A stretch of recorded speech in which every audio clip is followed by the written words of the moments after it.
Olá pessoal, como vocês viram, o canal aqui tá fazendo um projeto de leitura de Os Miseráveis. Deixa eu mostrar pra vocês, só vou mostrar porque é muito grande, não dá pra segurar durante o vídeo, né? Quem está organizando é eu, a Gabi, Georgette, a Natália do Literaturando e o Ezequiel. Vou deixar todos os links aqui embaixo pra vocês acompanharem também o diário de leituras deles. E hoje eu vim trazer o meu, da primeira parte do livro, que vai ser a parte da Fantine.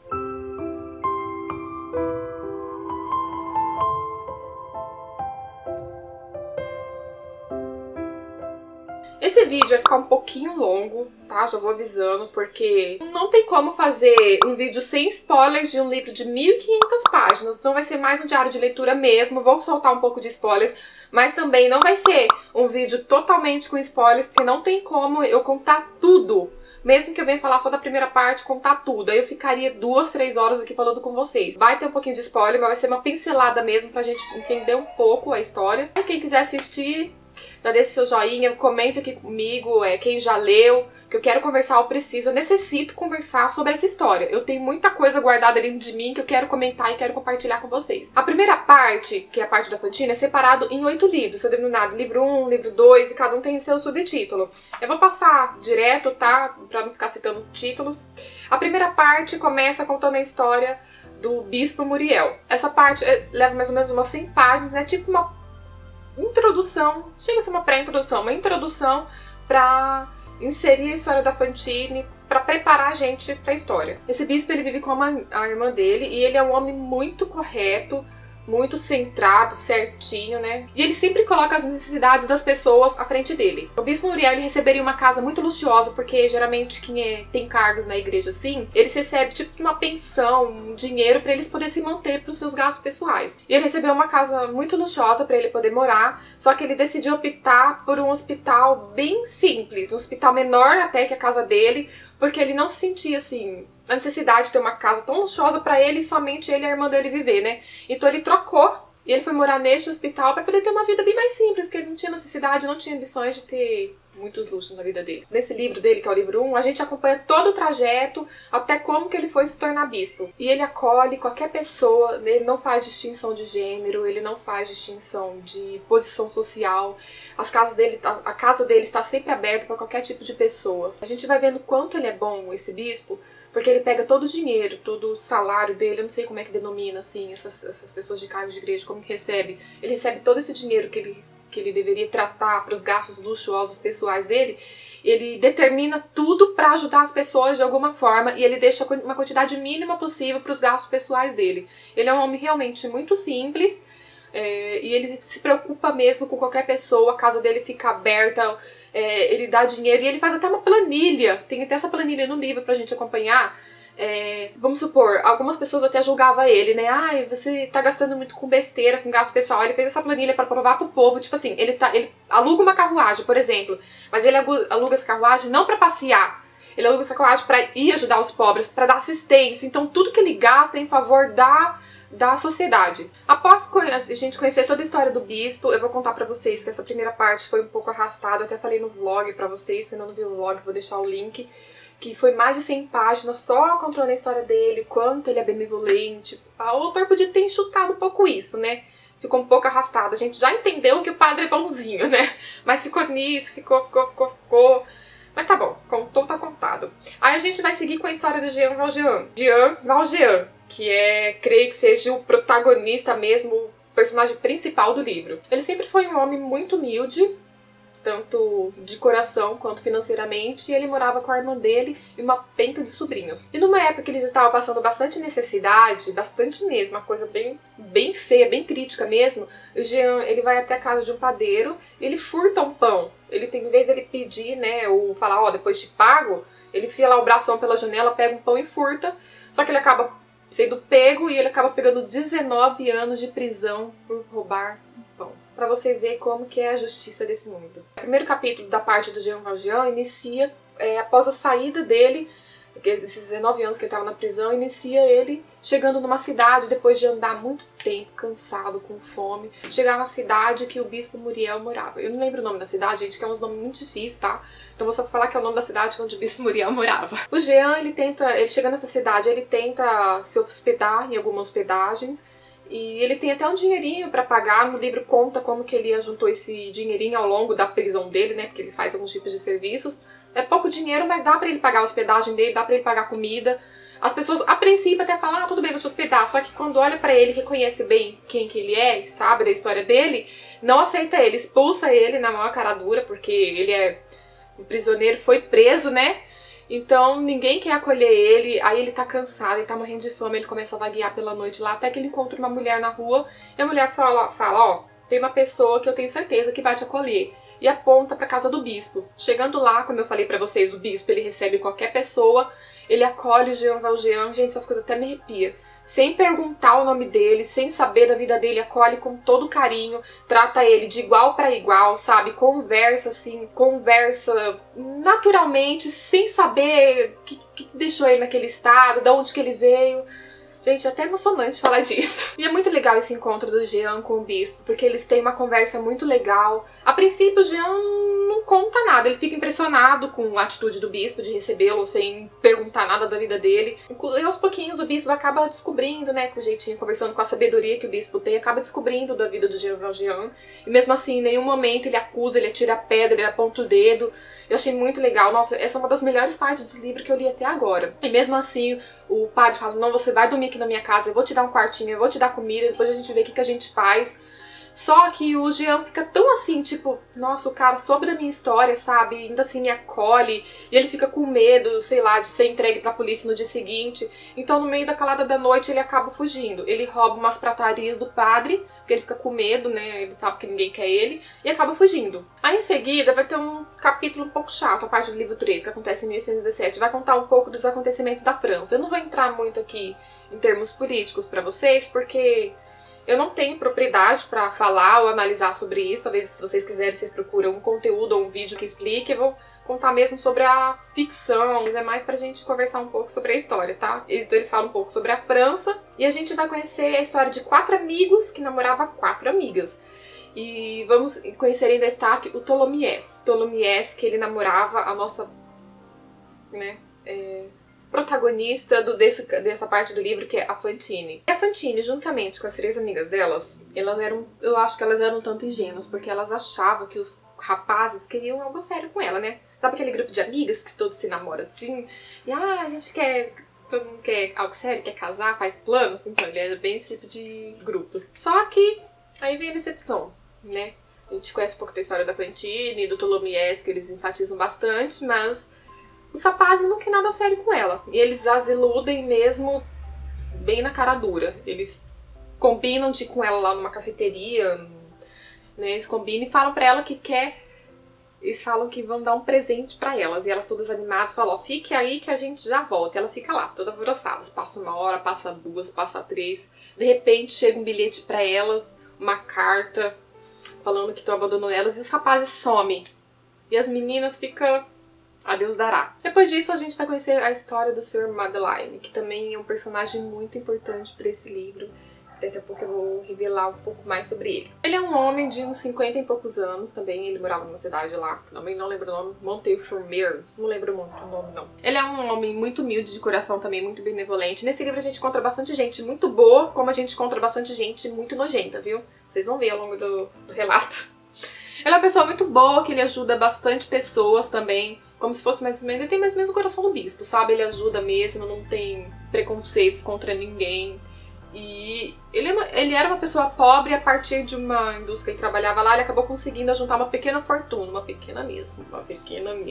Com essa fortuna, ele tem o mesmo princípio que o bispo, sabe? Ele não se preocupa muito com os cuidados pessoais dele, o que puder, ele ajuda qualquer ser humano. Esse tipo de atitude dele, o Sr. Madeleine, ele acabou adquirindo uma fama ambígua no lugar onde ele morava. Por quê? Você sabe quando a gente é muito bonzinho, assim, né? Umas pessoas desconfiam e outras pessoas até se aproveitam, sabe? Aquele ditado, né?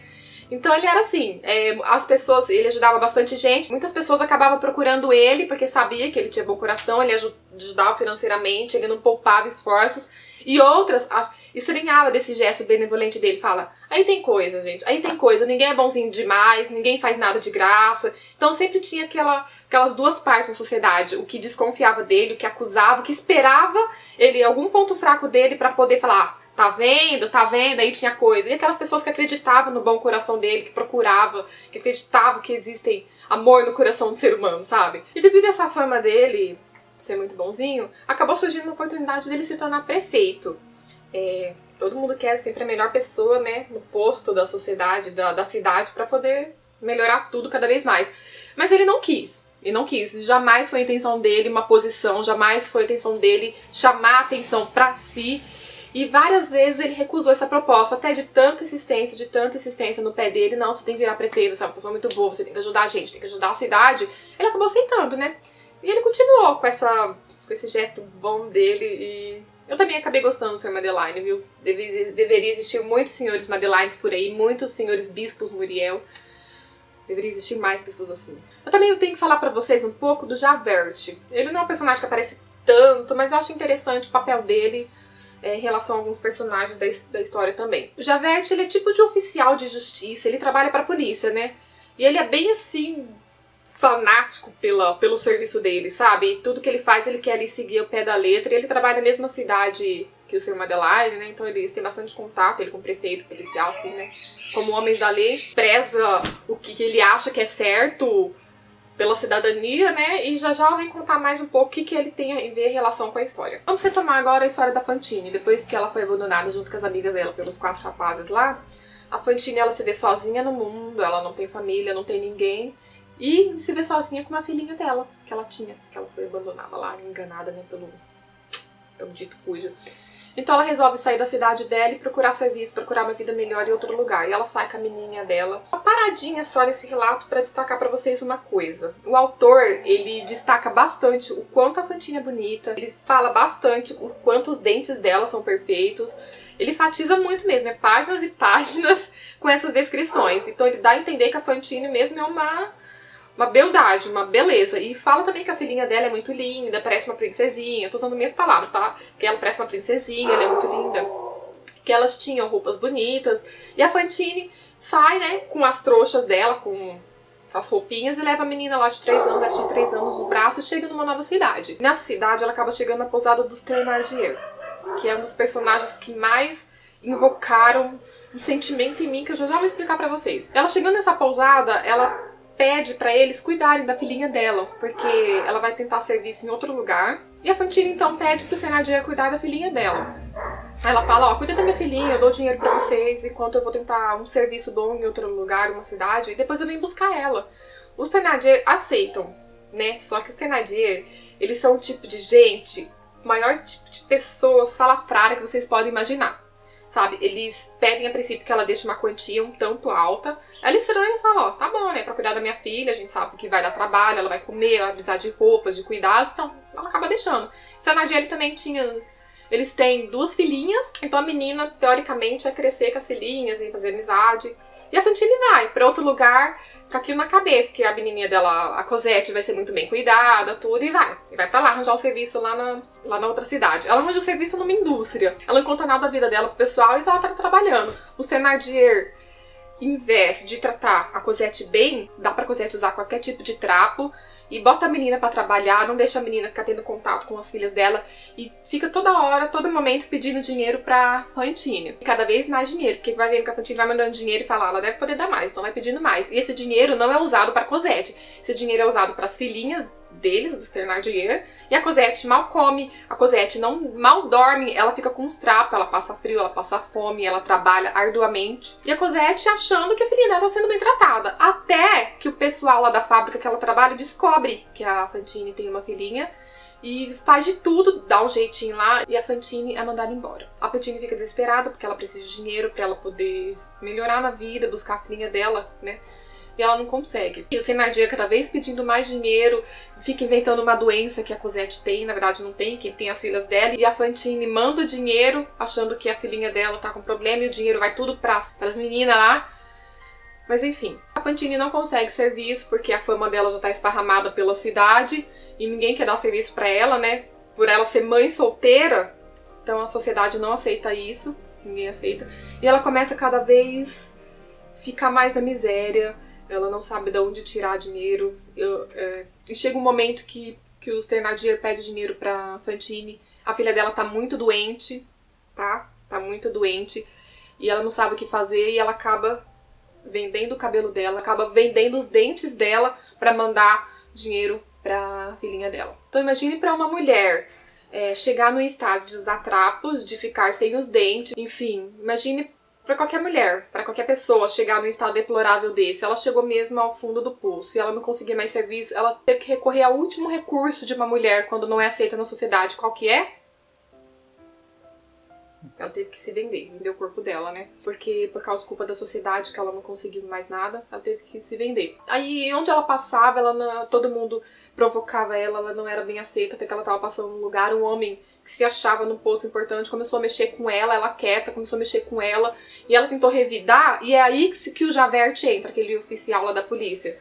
Porque ele deu razão pro homem. A Fantine tava quietinha, na dela, só tava passando, o homem mexeu com ela, tirou a paz dela, e ela deu razão pro homem e resolveu prender a Fantine. E a Fantine ia ficar 6 meses presa, e a Fantine desesperada, porque precisava ajudar a filhinha dela, precisava de dinheiro pra ajudar a filhinha dela. Ela, pelo amor de Deus, não me prende, não me prende.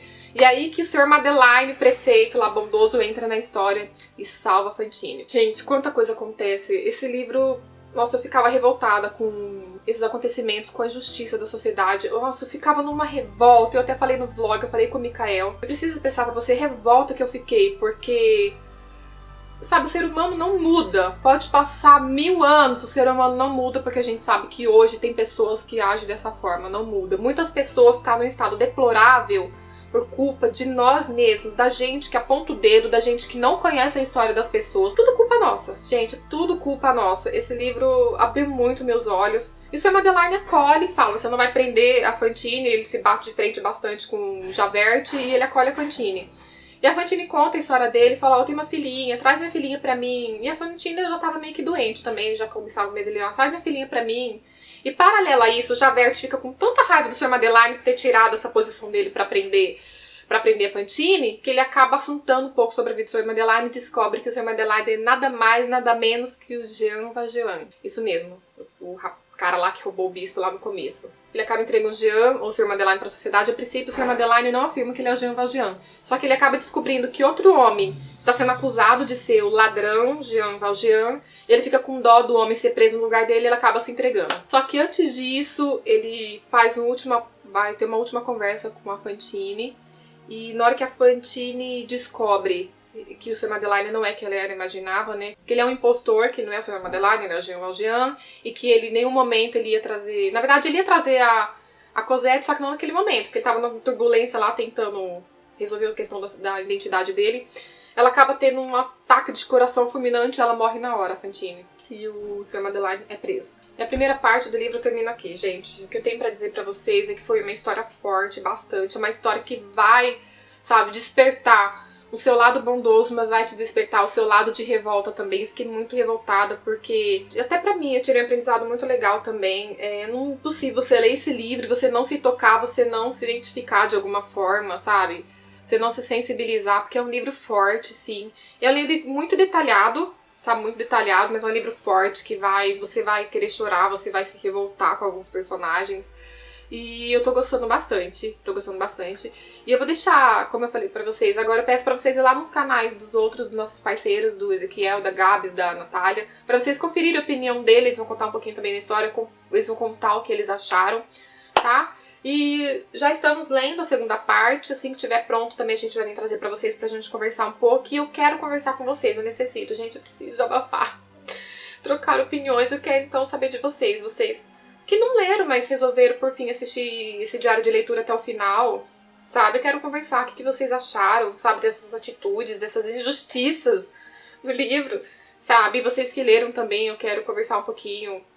Vamos conversar comigo aqui embaixo, eu necessito, gente. Eu vou deixar o link de compra aqui caso vocês se interessaram de comprar. É um livro um pouco caro, essa minha versão ela é um pouco cara, eu vou confessar, consegui numa promoção. Mas vocês podem comprar outras versões mais em conta, tá? Eu vou deixar aqui embaixo e vamos conversar. Até o próximo vídeo. Até mais.